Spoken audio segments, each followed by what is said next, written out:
एक बार एक राजा के राज्य में महामारी फैल गई। चारों ओर लोग मरने लगे। राजा ने इसे रोकने के लिए बहुत सारे उपाय करवाए, मगर कुछ असर ना हुआ और लोग मरते रहे। दुखी राजा ईश्वर से प्रार्थना करने लगा। तभी अचानक आकाशवाणी हुई।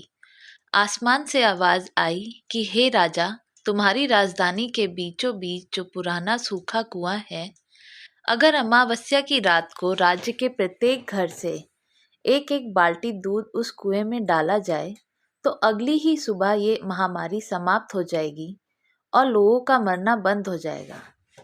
राजा ने तुरंत ही पूरे राज्य में यह घोषणा करवा दी कि महामारी से बचने के लिए अमावस्या की रात को हर घर से कुएं में एक एक बाल्टी दूध डाला जाना अनिवार्य है। अमावस्या की रात जब लोगों को कुएं में दूध डालना था, तो उसी रात राज्य में रहने वाली एक चालाक एवं कंजूस बुढ़िया ने सोचा कि सारे लोग तो कुएं में दूध डालेंगे, अगर मैं अकेली एक बाल्टी पानी डाल दूं तो किसी को क्या पता चलेगा।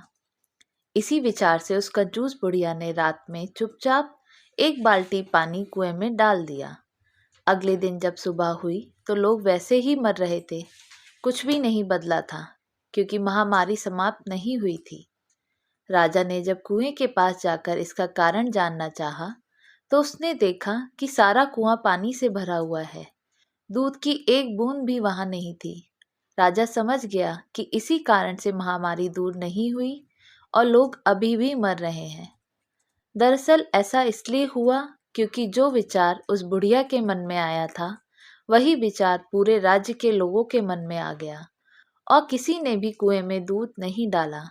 मित्रों, जैसा इस कहानी में हुआ वैसा ही हमारे जीवन में भी होता है। जब भी कोई ऐसा काम आता है जिसे बहुत सारे लोगों को मिलकर करना होता है, तो अक्सर हम अपनी जिम्मेदारियों से यह सोचकर पीछे हट जाते हैं कि कोई तो कर ही देगा, और हमारी इसी सोच की वजह से स्थितियां वैसी की वैसी बनी रहती हैं।